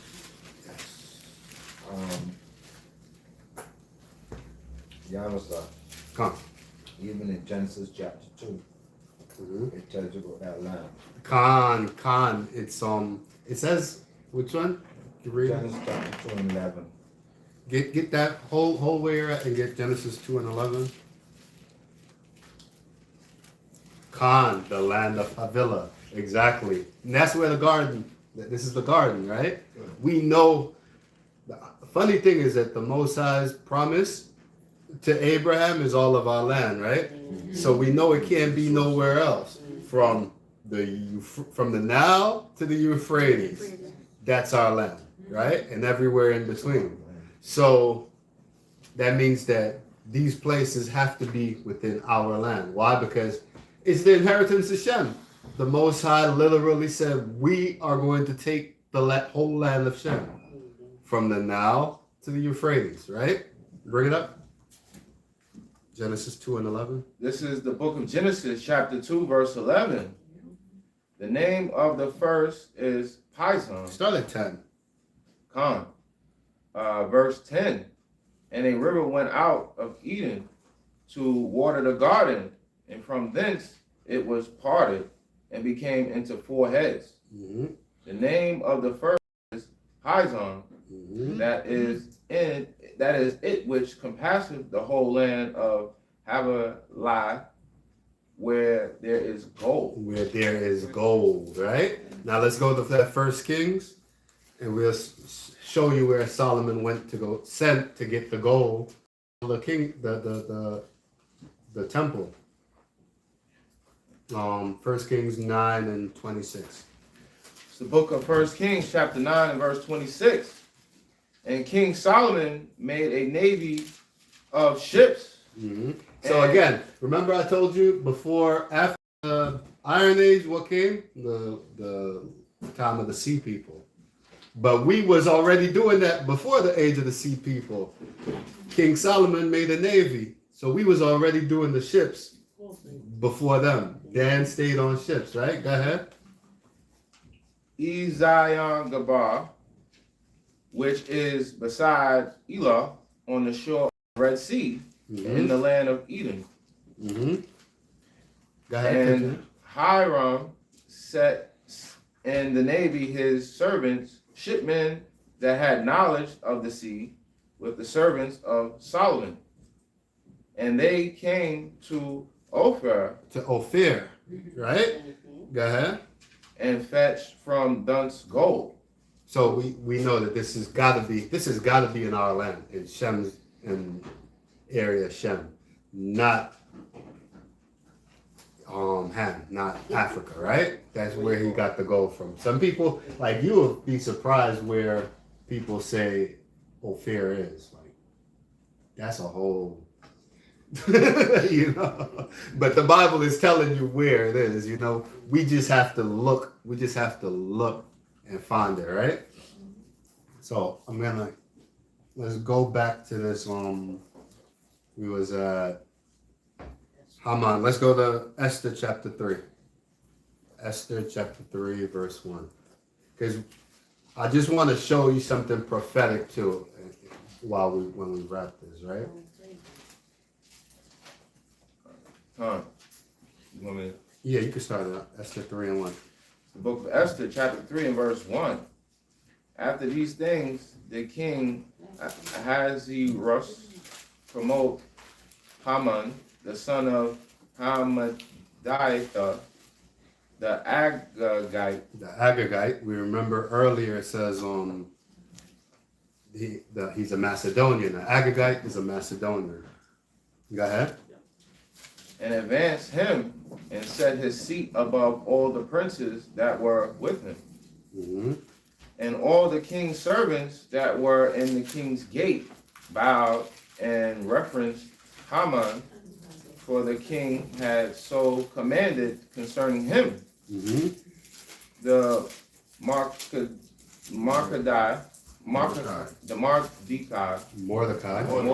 Slakia, bowed not, nor did him reverence. Go ahead. The But king, nor did him reverence. Go ahead. then the king's servant, which were in the king's gate, said unto Mordecai, why transgressest thou the king's commandment? Mm-hmm. Now it came to pass, when they spake daily unto him, and he hearkened not unto them, that they told Haman to see whether Mordecai matters withstand, for he had told them that he was a Jew. So they told Mordecai would not bow nor give Haman reverence. They told on him, and they also told Haman Mordecai is a Jew. Go ahead. And when Haman saw that Also, side note, you know that verse that we just read is the first place in the Bible you see the word Jew. The very first person in the Bible that's called a Jew isn't even a Jew. He's a Benjamite. Benjamite, right. Go ahead. But it just goes to show how they view this. That's what From I'm the saying. land, you're a Jew, right? Go ahead. And when Haman saw that Mordecai bowed not, nor did him reverence, then he was Haman full of wrath. Yeah, Haman was full of wrath. Go ahead. And he thought scorn to lie hands on Mordecai alone. For they had showed him the people of Mordecai, wherefore Haman sought to destroy all the Jews that were throughout the whole kingdom, as Ahasuerus. Ahasuerus. This is Artaxerxes, right? Go ahead. Even the people of Mordecai. Right? So you see this? He was mad with Mordecai, but then when they told him about the rest of Mordecai's people, he wanted to destroy the whole people. this is spiritual, very spiritual. They use Mordecai and Haman, right? Let's continue with this. Let's go to 1 Samuel chapter 15, verse 7. We're winding down, but this is such an interesting thing. Such an interesting thing. Is it First Samuel? First Samuel chapter 15, verse 7. Remember, Haman is a what? Macedonian. He's a Macedonian, but specifically what lineage of? He's an Edomite. He's an Agagite. Remember that word, Agagite. He's a son of. Let's see it. Go ahead. 1 Samuel. This is the book of 1 Samuel, chapter 15, and verse 7. Mm-hmm. And Saul smote the Amalekites from Havilah until thou comest to Shur, that is over against Egypt. Mm-hmm. And he took Agag, the king of the Amalekites, He took alive. Agag, the king of the Amalekites, So he's specifically a so-called Jew. specifically a so-called Jew. And I want to show you why this is so good in the spirit, man. Go ahead, continue. And utterly destroyed all the people with the edge of the sword. And isn't it funny, right? If you read about Mordecai's lineage, Mordecai is a son of, Benjamin. he's a Benjamite, specifically a son of Tish. Saul is also a son of Tish, right? So the get back. In the spirit, you see this? You see the Most High, how he works is like, Get back. your forefather messed up, so you're gonna have to set things right, right? Continue. But Saul and the people spared Agag But Saul spared him. Go ahead. and the best of the sheep and of the oxen and of the fattlings and the lambs and all that was good, Mm-hmm. and would not utterly destroy them. But everything that was vile and refuse, that they destroyed utterly. So Saul thought he could make some money. You know, he could keep them. But in that, he disobeyed the voice of the Most High. Right? So now let's get Numbers chapter 24, verse 1. And I want to. Let me say something real quick. Uh-huh. And from Saul not doing what the Most High commanded about killing Agag, Esau has been in our side for thousands of years. But it begs the question, right? Which came first, the chicken or the egg? Because let's just read it. Numbers 24, verse 1. Because it's very interesting. Like when you read some of these things, it's like, wait, Saul kind of had no choice. He had a choice, but the Most High's word. What he said in Isaiah 45, declaring the end from the beginning, and all my works must stand. Yep. Right? Go ahead. Numbers 24, verse 1. This is Numbers chapter 24, verse 1. Mm-hmm. And when Balaam saw that it pleased the Adawan to bless Israel, he went not as at other times to seek for enchantment, Mm-hmm. but he set his face toward the wilderness. So we all know the story. Balaam was supposed to, he was hired by kings to curse Israel, but he didn't. He blessed them 3 times. Go ahead. And Balaam lifted up his eyes, and he saw Israel abiding in his tents according to their tribes. And the spirit of Yahweh came upon him. Mm-hmm. And he took up his parable and said, Balaam, the son of Beor hath said, and the man whose eyes are open has said. He has said, which heard the words of Yahweh, which saw the vision of the Almighty falling into a trance, but having his eyes open. So Balaam, the Most High put a vision on Balaam. He went into a trance, but his eyes were open. What did he see? How goodly are thy tents, O Jacob, in thy tabernacle, O Israel. Mm-hmm. As the valleys are they spread forth, as gardens by the riverside, as the trees of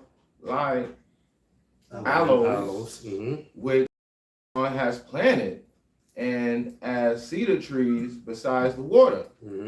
He shall pour the water out of his buckets, and his seed shall be in many waters, and his king shall be higher than Agag, and his kingdom shall be exalted. Now, what word sticks out there? Agag. Agag, right? Now, I have a blue leather one up there. Can you bring it up? I want to try to see what this word means. What does that word Agag mean? You might have to read it. Because this is, hey, there's no book that can ever touch the Bible. Because first off, right, you have to understand, this prophecy that Balaam had was while we was in the wilderness, before we got into the land, before King Saul ever lived, before the man named Agag lived, right? But he called the name specifically, and he says that Israel's king will be Agag. Let's see what Agag means. This is Agag, H90, right? Transliteration Agag, pronunciation Agag, part of speech, proper masculine noun, root word, etymology, of uncertain derivation compared with Aga'a, I guess, Aga'a, H89, outline of biblical usage, Agag, top. I will overtop. Go ahead. Or A, king of Amalek, spared by Saul but slain by Samuel. Right? KJV translation count 8 times. So it means, Agag means I will overtop, right? Now, I want to show you, just line up biblical prophecy. That is such an interesting meaning for the word Agag. Go to 2 Thessalonians chapter 2, verse 1. So we can see who this person is, right? That's a spirit that the Most High put on Agag, the king of the Amalekites, the man that Saul was supposed to kill, but he didn't, the man whose descendant wanted to kill the whole nation of Israel, the man who became the Macedonian, the first of the Macedonian, who descendant became Philip the Macedonian, whose descendant became Alexander the Macedonian, who ruled the world, right? 2 Thessalonians, when it all starts stacking up. Let's see it now. 2 Thessalonians 2 and 1. This is the book of 2 Thessalonians chapter 2 and verse 1. Now we beseech you, brethren, by the coming of our Adawan Yahweh Shah Mashiach, and by our gathering together unto him, that ye be not soon shaken in mind, or be troubled, neither by spirit, nor by word, nor by the letter as from us, as that the day of a Mashiach is at hand. Let no man deceive you by any means, for that day shall not come, except there come a falling away first, and that man of sin be revealed, the son of perdition, who opposeth and exalteth himself above all that is called. He opposes all and exalted himself above all, over top, right? He's exalted himself above it. He's going over top. But in Numbers 24, it says Jacob's king will be above Agag. So they're over the top, and we're going to be over the top. Go ahead. Exalted himself above all that is called God, or that is worshipped, so that he, as God, smitten in the temple of God, showing himself that he is God. Right? So we know who this son of perdition is, right? The so-called white man, the so-called Jewish man, right? Who sit in the temple of God, who sit in God's land, and exalt himself above all that is called by God's name, right? and this is all prophetic, right? From the time of Balaam, from the time he was in the wilderness, the Most High prophesied this, right? Everything, and that's why I said, which came first? The chicken or the egg, right? Was because if Saul had obeyed, would Agag had gotten the time to say that he's sitting above, right? And that's how we know, right? And with that, I'm gonna end the class. I wish I could have went more into to it, but a lot of it is like, you know, we know that, like, for example, the Sea people, we know that these are black people. Right. I'll say it like that, right? Because SEA? SEA, yes, the rise of the Sea people. You guys can look that, actually, you can take that down and just look it up. Like, look up YouTube videos, and they will tell you that it's similar to like the Moors, that it's a conglomeration of different people from different areas. Go ahead. Yeah, you could say because like you say of the sea, right? Mm-hmm. The word Vikings means kings of the sea. And you know, it came out prolific back then, but the Russians were Kiev Rus. Kiev Rus was a black man from the tribe of Dan, basically, and he was the beginning of the Vikings and being named. You have to understand, right? Europe, specifically, like when we look at the Table of Nations, right? When the Most High divided these lands, he gave Ham his area, he gave Japhet the islands, and he gave Shem, so-called Middle East, right? And then they start populating these other areas, right? Dan went around conquering these people in all of these different areas. So when you see the Denmark, when you see there's another one that but a lot of these areas, Dan just went along conquering them, just conquering. The majority of what we call Europe were places that they didn't stay. That's the thing that we have to understand is they didn't necessarily stay. You might have a pocket of them stay, but they just kept it moving, right? And as we know, say Judah and Israel is together. That they were not sand of the sea. That we were oppressed together, right? So that means, long story short, for the prophecy to be fulfilled, Dan has to be here. Dan 100% has to be here. We don't know exactly what. A lot of this is just me. This is just from my own research. This isn't necessarily something that I would tell people to harp on to. But a lot of the so-called darker Native Americans and stuff like that, a lot of them had Dan in there too, right? We got obviously Gad, Simeon, that's over here in Americas, right? But Dan also, like if you let Esau tell it, he would tell you that there's been ships coming to America long before slavery came. Right. And so that's why we believe that Dan had scatterings over here also, right? But I believe that they're all over the place too, but they have to be here in America also. With that, I'll yield. Kwame Ashala. But even like what they call the barbarians now, barbarians were Dan. They call them barbarians because they had beards. Now Dan still kept his beard. All of those brothers coming through came through Dan. Exactly. Dan was, I'd say they were the first to hit these areas and not colonize it, more like just take over. Because they wasn't really colonizing. You know what they were doing was they was taking over, taking their resources, what they want, and going about their business. Strongholds. And leaving strongholds, like just leave their name there. Yeah. And not to get off. Go ahead. Go ahead, I'm sorry. And when you look up the history from Christopher Columbus, he followed the direction of Ezra to come here. He followed the map that the Israelites had made. So they were already coming here. Of course, Con, we've been coming Yeah, here. they've been coming here because he took our stuff to get it. Exactly, Con. He brought Hebrew scholars to come with him. So, yep. With that, One more, that's it. one more bite. You know, the land Denmark. That's Denmark.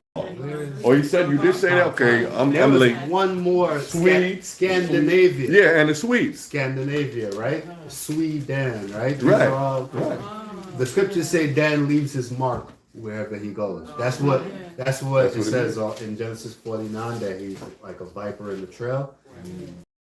He's a snake in the path. Okay. The snake path. Where the snake goes, he leaves his mark behind. That's what the tribe of Dan does, right? That And I- also God came over here a long time ago. of course. Indians, right? Con. They've been here, well, the whole 10 tribes, right? Back there was a discoverer, I can't recall exactly which one, and he came to, I believe it's Simeon, because he came down to the Florida areas, and he sat, and they asked him about who are these people, and he said that if you continue going south, you'll see the children of Joseph. Right, so yeah, That's in Lost Tribes and Promised Land. Con, right? So they knew what's out from Florida, Puerto Rico, Cuba, right? And that's where he said, and that's where the tribe of Joseph is. So we see that, listen, some people might not agree with the 12th tribe chart, but I don't think they understand what it's actually saying, right? We're not saying that every single person in this land is, like, for example, Mexico. We're not saying every single person in Mexico is an Issacharite. But what we're saying is that in Mexico is where you're going to find the majority of the Issacharites, right? With that, I yield. Kwame Asha. Kwame Ashala.